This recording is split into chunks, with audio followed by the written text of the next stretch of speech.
한 발 더 깊이 있게 뉴스 속으로 시사인이 만드는 정치 라이브 김은재 뉴스인 7월 14일 방송 시작합니다. 안녕하세요. 저는 시사인 김은지 기자고요. 첫 번째 코너 바로 들어가겠습니다. 쏟아지는 뉴스에 어떻게 반응해야 될지 알려드리는 시간 뉴스 리액션입니다. 나경이 기자 안녕하세요. 네, 안녕하세요. 네, 제가 반갑게 인사하느라고 목이 살짝 메었네요. 죄송합니다. 네, 그리고 월요일의 뉴스 리액터 신인규 변호사님 안녕하세요. 네, 안녕하세요. 신인규입니다. 예, 날이 덥지만 파이팅하면서 첫 번째 아이템 들어가 보죠. 네, 점점 조여는 3대 특검. 네, 내란 특검, 김건희 특검, 최상병 특검까지 경쟁적으로 수사 중인데요. 한번 소식 정리해 볼까요? 네, 먼저 내란 특검 소식인데요. 윤석열 씨에게 지난 11일 금요일 오후 2시까지 조사받으러 출석하라라고 했는데 윤석열 씨가 건강상 이유로 불응을 했죠. 그래서 특검팀은 건강 문제가 있는지 구치소 측에 문의를 했고요. 구치소는 이제 입소 시부터 지금까지 건강상 문제점이 확인된 바가 없다라고 회신을 받았습니다. 그래서 다시 오늘 2시까지 출석을 해달라라고 했는데 이번에도 역시나 불응을 했고요. 그래서 특검팀이 아까 오후 3시 30분까지 이제 서울고검 내 조사실로 인치를 해달라라고 구치소에 협조 공문을 보냈습니다. 그런데 사실 지금 현재 이 시각까지 모습을 드러내지 않고 있는 상황이고요. 그래서 내란 특검은 내일 오후 2시까지 다시 윤석열 대통령 나와라 라고 공문을 보낼 예정이라고 합니다. 네, 이 시각까지 모습을 드러내지 않고 있다라고 하는 말이 좀 뭐라고 할까요? 좀 웃기다라는 생각이 들어서 모르게 웃음을 지었는데요. 참 이게 뭐 하는 상황인가 싶기도 한데 이게 법리적으로 가능은 합니까, 신 변호사님? 일단은 구속영장을 청구를 했고 예. 인용이 됐기 때문에 이 구속영장의 의미 자체가 강제 구인을 포함하고 있습니다. 예. 그러니까 결과적으로 어느 자리에 그 피의자를 갖다 놓느냐 이게 이제 구속영장으로서 가능해진 그 강제력의 범위거든요. 그렇기 때문에 오늘도 사실은 나오지 않는다고 하면은 이제 특검에서 서울구치소에 예. 이제 지휘를 해서 결국에는 인치를 하라라고 오늘 이제 협조 공문을 보냈는데 이제 물리력을 쓰는지만 남아 있는 겁니다, 사실은. 강제로 들고. 강제로 이제 사진을 예. 들고 나와야 되는데 아마 그 부분에 대해서는 서울구치소가 저는 뭐 전직 대통령이라는 신분을 저는 고려했다고 봅니다. 어떤 일반인이 강제 수사를 거부할 때 뭐 소위 말해서 강도가 도망가면은 강도 허락받고 잡진 않지 않습니까? 그래서 저는 서울구치소가 이제 내일까지 또 특검에서 정해진 조사실까지 인치를 요청을 했는데 내일은 저는 법과 원칙대로 저는 엄정하게 저는 수사가 가능할 수 있도록 저는 인치에 협조해야 된다. 저는 이렇게 봅니다. 네, 그러면 두 번째 특검 소식으로 넘어가 볼까요? 네, 두 번째는 김건희 특검 소식인데요. 서울 양평고속도로 노선 변경 과정에 김 여사와 그 일가가 부당하게 개입했다는 의혹과 관련해서 오늘 오전에 국토교통부와 양평군청 그리고 당시 용역을 맡았던 업체 등 18곳 정도를 압수수색을 했습니다. 또 오늘 오후에 행정안전부 산하 대통령 기록관을 압수수색을 해서 윤석열, 김건희 씨 부부와 정치 브로커죠. 명태균 씨의 공천개입 의혹 관련되는 자료를 확보하려고 했고요.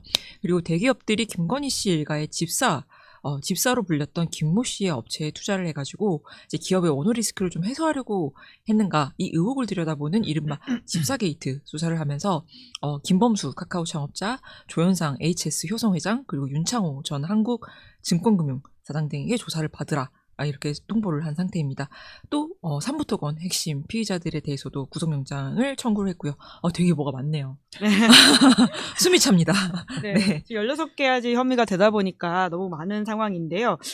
와중에 임금님계 캔디님이 윤석열 씨 구인과 관련해서는 인치라고 할 수 있겠죠. 소주와 김치찌개 냄새를 유인해보면 어떻겠냐는 제안을 해주시기도 했다라는 소식을 전해드리면서 자, 특히 김건희 씨 관련된 수사는 아직까지는 김건희 씨 쪽으로 완전히 가고 있지 못한 것 같은데 좀 어떤 걸 눈여겨보고 계십니까? 근데 사실은 김건희 씨 관련된 수사 사안들이 하나하나가 너무나도 무겁죠. 예. 사실은 이 가운데 하나의 게이트만 올바르게 검찰이 수사를 했더라도 이 정권이 무너졌을 그럴 사안들이 지금까지 검찰을 장악하는 방식으로 쌓였다가 이제 특검으로 조여 들어가는 이런 상황이거든요. 그래서 어느 하나 뭐 의혹이 결코 가볍다라고 할 수는 없습니다만은 저는 그 중에 그래도 하나를 꼽자면은 저는 명태균 게이트가 지금 가장 폭발력이 크지 않는가. 그 이유는 사실 뭐 삼부토건, 뭐 주가 조작 그리고 지금 렌트카 회사 또 양평 고속도로 이것도 기가 막히지만은 이 명태균 게이트는 이권도 들어가 있고요. 그리고 정치인들이 연루되면서 여론 조작도 들어가 있고 결국에는 민주주의를 파괴하는 중대범죄가 되어 있기 때문에 전 여기에 대해서는 지금 사실상 윤석열과 김건희 둘의 육성까지 나와 있는 이런 상황 속에서 저는 이 사안이 가장 파급력이 클 것이다. 그리고 결국에는 2022년도에 지방선거와 재보궐선거, 국회의원 선거 그리고 그 이후까지도 김건희와 명태균이 정당을 가지고 농단했던 이 정말 용서받을 수 없는 범죄에 해당이 되기 때문에 전 명태균 게이트가 본격화되면 수사가 본격화되면 예. 국민의힘까지도 이거는 뭐 수사 대상으로 올릴 수밖에 없어서 전 파급력이 가장 클 것이다. 전 그렇게 예상합니다. 네, 사실 명태균 게이트 관련해서는 이미 정진석 전 실장은 피의자로 그리고 윤상현 의원 압수수색 당하고 이런 상황이긴 한데요. 더 직격할 것이다라는 말씀이신 거네요. 그러니까 지금 뭐 수사가 뭐 아직 시작 단계라고 봐야죠. 그러니까 창원지검에서 수사 보고서를 작년 11월에 써놓기는 했는데 뭐 정치인들까지 소환해서 쓴 건 아니고 나름의 디지털 자료들을 분석했던 이제 그 예. 자료만 현재 나와 있는 상황이거든요. 근데 지금 정치인들에 대해서도 전방위적인 압수수색이 필요하고 아직 소환조차도 안 했기 때문에 예. 전 앞으로 이 사안이 가장 좀 폭발력이 크고 또 수사해야 될 사안들은 많이 남아있다 이렇게 봅니다. 네, 마지막으로는 최상병 특검 소식도 있습니다. 네, 윤석열 정부 외교안보 라인의 실세로 알려진 사람이죠. 김태효 전 국가안보실 1차장이 지난주 금요일에 특검팀 조사를 받았습니다. 지난해 7월에 국회 현안지일 때 나와서 분명히 안보실 회의에서 윤석열 대통령이 격노하지 않았다 이렇게 말을 했는데 이번 특검팀 조사에 가서는 진술을 바꿨습니다. 윤 전 대통령이 임기훈 전 대통령실 국방비서관으로부터 한 장짜리 최상병 사망사고 보고를 받았고 직후에 언성을 높이면서 화를 냈다라고 한 건데요. 이 와중에 또 이제 김태호 전 차장이 성균관대 정치외교학과 교수로 복귀를 했어요. 그래서 오는 2학기부터 남북한 관계론이라는 수업을 맡을 예정인데 학생들이 혹시 우리 교수님 학기 도중에 구속되면은 종강되는 거 아닌가 이렇게 기대 아닌 기대를 하고 있다고 합니다. 네, 남북한 관계론 지금 외환 혐의를 사고 있는 윤석열 씨를 비롯해서 김정은 관저에까지 무인기 보냈다라는 의혹이 있는 상황인데 도통 김태호 씨가 어떤 남북한 관계를 수업할지에 대해서도 참 당황스럽다는 생각이 드는데 무인기 날리는 법 이런 걸 아. 가르치잖아요. 뭘 가르치는지를 잘 모르겠고 자백하는 게 더 빠를 것 같습니다. 네, 그리고 학생들이 예. 정말 구속 종강을 우려할 정도로 참 이렇게 수사를 받는 사람이 지금 강단위에 선다는 것 자체도 좀 부끄러운 일 아닌가 그런 생각이 듭니다. 네, 근데 이제 불과 1년 만에 사실 이 간단한 사실 하나 확인하는 게 이렇게 오래 걸릴 일인가라는 생각이 들기도 한데요. 김태호 씨가 말을 바꿨어요. 근데 국회에서 했던 이야기는 또 증감법으로 처벌받을 수도 있잖아요. 그럼에도 불구하고 지금 진술을 바꿨다는 건 어떤 의미라고 보십니까? 그러니까 그동안에 이제 진실이 있었던 거고 그 진실을 눌러왔었기 때문에 힘으로 눌렀기 때문에 관련된 사람들이 국회에 나와서도 간이 배 밖에 나왔듯이 저렇게 거짓말을 국민들을 상대로 했던 것인데 이제는 윤석열의 권력이 없어졌고 예. 이제는 진실을 밝히기 위해서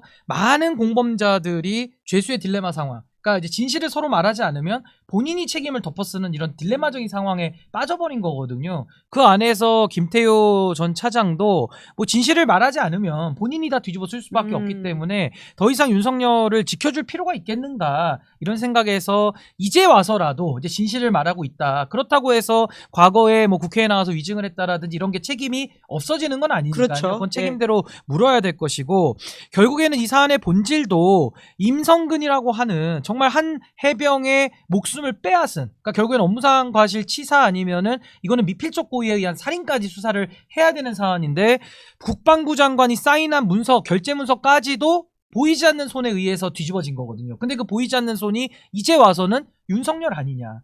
그렇다라고 한다면 윤석열 앞에 이 사안이 어떻게 전달되느냐. 그럼 그것이 구명 로비를 통해 가지고 임성근이 멋쟁이병에 있던 이종호 씨를 통해서 간 것이냐. 아니면 임성근의 배우자가 김건희의 측근에게 전화를 한 것이냐. 아니면 둘 다 한 것이냐. 이런 것들을 밝혀야 되는 것이거든요. 정말 대한민국에서 있을 수 없는 이 수사 외압 사건. 특히나 윤석열 씨가 과거에 수사외압 사건을 폭로하면서 국민적 조명을 받았던 걸 기억해 본다면은 참 너무나도 끔찍한 일을 벌린 거 아니냐. 이제는 진실이 다 드러날 수밖에 없다고 봅니다. 예, 댓글장에 황금망치님께서 V제로 보호하기 위한 V원에서 꼬리 자르기 아니냐 이런 지적도 해주고 계십니다. 진짜 V는 김건희 씨 아니냐라는 취지인 것 같은데요. 두 번째 이야기 넘어가 보죠. 네, 이재명 1기 내각 인청 슈퍼위크. 네, 오늘부터 18일까지 총 16명 장관 후보자를 검증하는 인사청문회 줄줄이 열리죠. 네, 이번 주 내내 하루 최소 2명에서 최대 4명까지 이재명 정부의 첫 장관 후보자를 검증하는 인사청문회가 열립니다. 장관 후보자만 16명이고요. 여기에 임광연 국세청장 후보자까지 포함을 하면 17명입니다. 그래서 오늘 오전에 스타트를 끄는 후보자가 이제 강선우 여가부 장관 후보자, 배경훈 과기부 장관 후보자, 전재수 해양수산부 장관 후보자, 그리고 정동영 통일부 장관 후보자입니다. 이제 야당인 국민의힘이 이제 보좌진 갑질 의혹을 받고 있는 강선우 여가부 장관 후보자부터 시작해서 논문 표절 의혹이 있는 이진수 교육부 장관 후보자, 그리고 허위 근무 의혹이 있죠. 권오을 국가보훈부 장관 후보자, 도로부지 투기 의혹, 의혹이 되게 많네요. 네, 투기 의혹이 있는 조현 외교부 장관 후보자, 그리고 태양광 쪼개기 투자 의혹이 있는 정동영 통일부 장관 후보자, 이게 5명을 이제 무자격 오적이다, 지명을 철회해야 된다 이렇게 주장을 하고 있고요. 그리고 어찌저찌 이제 청문회가 이어지고 있는데 강선우 후보자는 지금까지 있었던 의혹을 해명을 했습니다. 자신이 보좌진에게 망가진 변기 비대 문제를 해결해달라라고 했다는 거는 좀 과장된 그런 언론 보도다라고 반박을 했고, 이게 이제 아침에 화장실에 물난리가 나서 보니까 이제 비대 노즐에서 물이 뿜어져 나오고 있어서 집에서 차로 2분 거리에 있는 지역 보좌진한테 어떻게 하면 좋겠냐고 조언을 부탁을 드린 거다라고 했고요. 또 보좌진한테 자택에서 나온 쓰레기를 대신 버리라 라고 했다는 그 의혹에 대해서도 전날 밤에 먹던 걸 아침으로 먹으려고 차로 가지고 내려갔던 건데 그걸 다 먹지 못하고 차에 남겨놔서 그게 이제 제 잘못이다. 조금 석연치 않은 해명을 좀 내놨습니다. 그리고 5년간 교체된 보좌진 숫자가 48명이다. 이거는 이제 아니다. 직급 변동을 포함해서 같은 인물이 중복 계산된 거이기 때문에 실제로는 28명이다. 이렇게 해명을 했습니다. 네, 오늘 아무래도 강선우 후보자에 대해서 집중되어 있는 의혹들이 계속 나오고 있는 것 같은데요. 어떻게 보셨습니까? 그러니까 지금 이 강선우 여가부 장관 후보자의 경우는 이제 소위 말해서 이제 평판이 좀 이제 의심이 됐던 것이죠. 결국에는 국회의원이 갑의 지위를 가질 수밖에 없고 또 그 상황 속에서 이제 사적인 일에 대한 여러 가지 어떤 지시가 있었다 이런 제보가 나왔기 때문에 거기에 대한 그 내용에 대한 뭐 사실관계를 어느 정도 확인을 좀 하고 거기에 대해서 강선우 후보자의 해명을 듣고 그리고 국민들의 판단을 받는 것이 순서인데 사실은 국민의힘이 오늘도 청문회를 하는 걸 보니까 정말 실력이 없어요. 그러니까 소리만 빽빽 지르고 뭐 30초 안에 해명을 하라 그러니까 강선우 후보자도 아니 그 시간 안에는 해명이 어렵다. 이 말만 도돌이표처럼 반복됐고 뭐 일부 사실관계는 뭐 부분적으로는 인정하는 그런 뉘앙스도 좀 있긴 했습니다만은 결론적으로 그 사실관계를 좀 국민 앞에 알리는 것조차도 국민의힘은 실패를 한 것이다. 저 그렇게 봅니다. 그래서 저는 강선우 후보자가 여가부 장관으로 전 임명은 될 것 같습니다만은 전 이재명 정부가 지금 지지율이 상당히 높지 않습니까? 그렇다면 그 지지율을 유지하는 데에서 머무를 게 아니라 조금 더 지지율을 끌어올려서 사실상 더 높은 지지를 바탕으로 내란 종식과 사회구조 대개혁을 이뤘으면 하는 마음이 저는 있기 때문에 그런 차원에서는 좀 논란을 가지고 있는 후보자라면은 좀 진작에 좀 피할 수도 있지 않았는가. 근데 그 부분에 대해서는 뭐 인수위 없이 처음 출범했던 정부다 보니까 그 부분은 좀 한계가 있었던 거 아닌가. 좀 그런 생각도 좀 듭니다. 예, 이번 주 내내 청문회가 있을 예정인데요. 또 다르게 혹시 신인규 변호사님 눈에 들어오는 후보자가 있다면요? 근데 이거는 뭐 제 눈에만 들어오는 게 아니라 사실은 이진수 후보자의 문제를 거론하지 않을 수 없습니다. 그러니까 강선우 후보자는 사실 어떤 일방의 제보기 때문에 이거는 뭐 사실 그 사실관계를 더 확인해 봐야 될 필요성이 굉장히 강한 사안이라면 이진수 후보자는 뭐 논문 표절 이건 뭐 너무나도 명백한 부분인 거고 또 제자의 논문을 좀 가로채는 부분 뭐 이런 것과 또 본인의 딸에 대한 그 유학과 관련된 위법사항 같은 것들은 사실 교육부의 수장으로서는 이유 여하를 불문하고 이게 령이 설 것인가를 우리가 두고 본다면은 사실 이건 조금은 재고해야 되는 인사 아닌가 싶습니다. 제가 뭐 다른 쪽 장관으로 이분이 가신다 그러면은 모르겠는데 교육부 장관으로는 가서는 저는 령이 잘 서지 않을 가능성이 높아서 결국 이 교육이라는 게 얼마나 중요합니까? 결국 백년지 대계를 놓아야 될 뿐만 아니라 이런 산업구조가 다 바뀌어가는 상황 속에서 교육부 장관이 해야 되는 일의 중요성을 더 고려한다면은 저는 이진수 후보자는 명확하게 좀 재고될 필요성이 좀 매우 크다 저렇게 봅니다. 네, 세 번째 뉴스 넘어가 보죠. 네, 윤희숙 사과 필요 없다는 분이 쇄신 영순이다. 네, 국민의힘 혁신위원장의 발언입니다. 네, 국민의힘 혁신위원장 안철수 의원 아니었어라는 싶으신 분들이 있을 것 같아서 짧게 설명을 드리면 지난 2일에 안철수 의원이 혁신위원장을 맡았습니다. 그런데 불과 5일 만에 당내 인적 천상 문제와 혁신위원 인선 문제로 혁신위원장직을 내려놓고 당대표직에 도전하겠다 이렇게 밝혔고요. 그래서 지난주 수요일에 새롭게 대타로 윤희숙 의원이 국민의힘 혁신위원장으로 다시 임명이 됐습니다. 그래서 윤희숙 혁신위원장이 어제 브리핑을 열었는데 당이 탄핵의 바다를 건너지 못하도록 가로막고 있는 인사들이 있다. 이분들의 사과와 반성이 영순위가 돼야 된다. 이렇게 말을 했습니다. 당이 이 지경에 오기까지 우리 당원들을 절망하고 수치심에 느끼게 한 일들이 있었는데 하나씩 짚어보겠다면서 8대 사건을 하나씩 열거를 했습니다. 그래서 첫째 대선 참패, 그리고 둘째 대선 후보 날치기 교체 시도, 그리고 세 번째 김문수 후보의 단일화 입장 번복, 네 번째 대통령 관저합 시위, 다섯 번째 한동훈 전 대표 당원 게시판 논란, 여섯 번째 22대 총선 비례대표 공천, 그리고 일곱 번째 특정인을 위한 당원 당규 개정과 연판장 사태, 그리고 마지막으로 국정운영 왜곡 방치입니다. 그러면서 이 8대 사건과 관련된 의원들이 개별적으로 사과를 해야 된다라고 주장을 했는데, 다만 그 개별 의원의 이름과 숫자에 대해서는 하나하나 더해보지 않았다. 세보면 금방 나온다. 라면서 말을 아꼈습니다. 근데 곧장 반발이 나오긴 했거든요. 나경원 의원이 탄핵 반대를 왜 사과해야 되냐. 윤석열 전 대통령은 이미 탈당했고 계엄에 대해서 사과를 했다. 이렇게 말을 했고요. 장동현 의원은 언제까지 사과만 할 거냐. 서로 남탓만 하는 내부 총질 습성부터 고쳐야 된다. 이렇게 말을 했습니다. 그리고 이제 혁신위원장을 부탁을 했던 송원석 비상대책위원장 겸 원내대표도 방송에 나가서 이렇게 말을 했어요. 특정 계파를 몰아내는 식으로 접근을 하면 당연히 필패하게 돼 있다. 굉장히 불편한 기색을 내비친 거죠. 네, 먼저 윤희숙 위원장이 제시한 8대 사건에 대해서는 신인규 변호사님 어떻게 보십니까? 근데 지금 이 8대 사건 잘 짚었는데 여기에서 자유로운 인사가 지금 국민의힘에 있는지를 저는 또 되묻고 싶어요. 그래서 전 아까 사과 필요 없다는 분 쇄신 영순이라고 말한 분부터 저는 청산돼야 되지 않을까. 윤희숙 혁신위원장부터가 저는 청산의 대상이 된다. 혁신위원장부터 청산하는 게 혁신이다. 왜냐하면 본인이 지금 8가지 사안을 얘기했는데 그 8번째가 국정운영의 왜곡 방치예요. 예. 그 방치는 윤희숙 위원장도 같이 방치했거든요. 근데 본인만 쇄신의 혁신의 칼을 가지고 휘두르고 나머지 사람만 심판하겠다라고 하니 그 쇄신 대상으로 지목된 사람들 입장에서는 지금 제가 말한 그런 그 관점에서도 윤희숙 위원장 당신도 자유롭지 않다. 이렇게 말하면서 서로 자중질환으로 서로의 멱살잡이만을 하는 거거든요. 그래서 저는 이제 국민의힘은 사실 이쯤 되면 당의 발전적 해체를 전 논의를 해야 될 것이고 발전적 해체라는 것은 그동안의 내란이라는 사태 앞에서까지도 국민의힘이 보였던 무기력. 그 무기력을 더 나아가서 그 내란 행위를 동조하고 오히려 선전하고 선동하는 거에 대해서 아무도 입을 열고 저항하지 않았던 그 행위에 대한 책임을 묻는 거거든요. 그래서 저는 지금 이 상황을 결코 가볍게 봐가지고는 아마 다 공멸할 걸로 저는 보고요. 여기서 그나마 지금 국민의힘 안에 있는 사람들 중에 만약에 옥석을 가린다면은 그 사람들은 자기 희생을 바탕으로 당을 발전적으로 해체를 해야 된다. 그게 만약에 의원이라면 배지를 내려놔야 될 것이고 의원이 아니라서 나는 내려놓을 게 없다라고 하는 사람이 있다면은 탈당을 통해서 본인의 가지고 있는 기득권을 다 내려놓아야 좀 국민들께서 다시 한번 그건 뭐 한번 귀를 기울여주는 정도가 되지 않을까 그런 생각이 듭니다. 네. 그러면 신인규의 원샷 원킬로 넘어가 볼까요? 이번 주 정치권을 뜨겁게 달군 사진 한 장을 신인규 변호사님의 날카로운 시선으로 해설해보는 시간인데요. 이번 주 골라온 사진은 이분이네요. 네, 오늘 원샷 원킬 개혁신당의 솔로 후보죠. 셀프 출마 이준석 후보 이야기를 할 수밖에 없는데 지난번에 대선 후보 경선에도 혼자 출마했어요.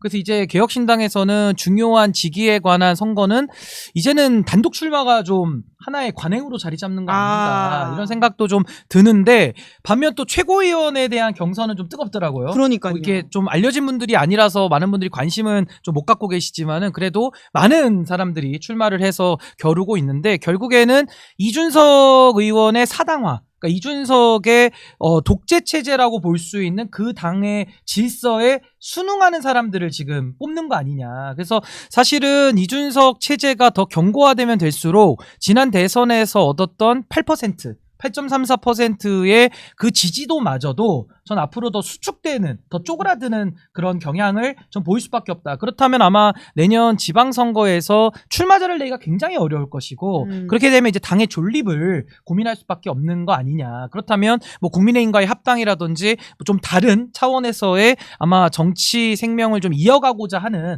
여러 가지 정치 공학적인 발상이 좀 나올 수밖에 없는데 그것 자체가 국민들 앞에 말했던 뭐 삼지대에 나와서 뭐 새롭게 정치를 해보겠다. 라고 했던 그 약속과는 또 모순 배치되는 면이 있기 때문에 아마 굉장히 지금 어려운 상황에 좀 처해 있는 거 아닌가 그런 생각이 듭니다. 네, 근데 그럼에도 불구하고 후보가 또 최고위원은 말이 나왔다고 하셨잖아요. 그거는 왜 그런 건가요? 글쎄요, 뭐 최고위원이 그래도 당의 지도부가 되고 또 이준석이라는 정치인이 그래도 그 당 안에서는 나름대로의 영향력을 많이 가지고 있기 때문에 강하게 갖고 있기 때문에 아마 그걸 통해서 또 정치를 이어가고 싶은 사람들은 또 출마의 동기와 유의는 있겠다라는 생각이 드는데 지금은 최고위원이 나와가지고 이 당을 바꿀 수 있을 만큼의 그런 힘을 가진 구조는 아니기 때문에 이준석 의원의 저 단일 체제를 어떻게 극복하느냐 그 큰 과제가 당 앞에 놓여 있다 이렇게 봅니다. 네, 아까 이제 국민의힘은 해체해야 되고 그리고 이제 개혁신당에서는 이제 이준석 체제가 더 이상 오래가지 못할 것이다라고 하셨는데 그럼 결과적으로 이렇게 합쳐질 거라고 보십니까? 글쎄요, 그 뭐 합쳐지는 거는 지금 바로 뭐 예상을 하기는 어렵지만 이제는 소위 말하는